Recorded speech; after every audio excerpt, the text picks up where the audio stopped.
हाय दोस्तों, राधे राधे दोस्तों। एक बहुत ही मस्त, बहुत मज़ेदार, बहुत ही अच्छा, बहुत सुंदर भजन है। आप लोग जैसा सुनिए, आप लोग को जैसा लगे कमेंट कीजिए दोस्तों, अपना सुझाव दीजिए। हमारा गाना आपको कैसा लगता है। अभी माता रानी का दिन आ गया है दोस्तों। 9 दिन भजन सुनते रहिए, कमेंट करते रहिए। जय माता दी।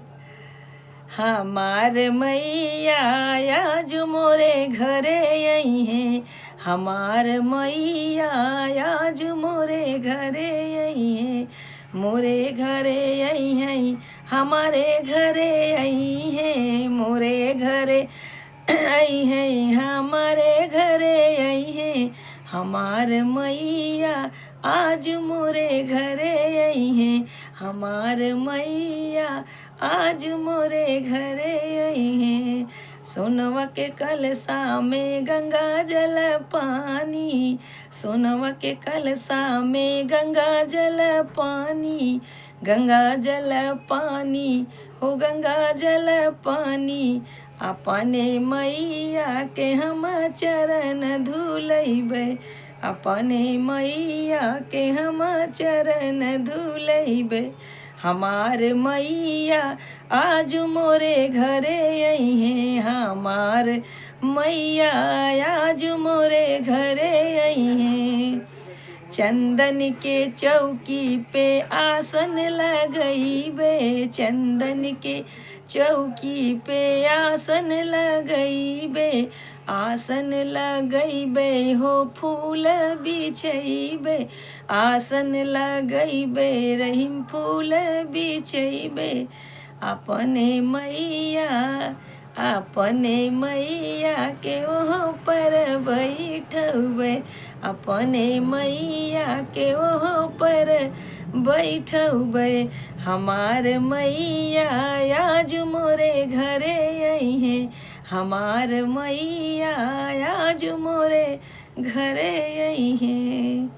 गैया का दियना का, गैया के घियना का दियना जलौबे, गैया के घियना का, गैया के घियना का दियना जलैबे। अपने मैया के हम बगिया लगैबे, अपने मैया बिना बगिया लगैबे, हमार मैया आज मोरे घरे आई है, हमार मैया आज मोरे घरे आई है। चुनी चुनी फला बाजार से मंगैबे, चुनी चुनी फला बाजार से मंगैबे, बाजार से मंगैबे, बाजार से मंगैबे। अपने मैया के हम भोगवा लगौबे, अपने मैया के हम भोगवा लगौबे, हमार मैया आज मोरे घरे आई है, हमार मैया आज मोरे घरे आई है। अरे कही के पंडित जी से घर के बोलैबे, कही के पंडित जी के घर में बोलैबे, अपने मैया के हम पठवा सुनैबे, अपने मैया के हम पठवा सुनैबे, हमार मैया आज मोरे घरे आई है, हमार मैया आज मोरे घरे आई है।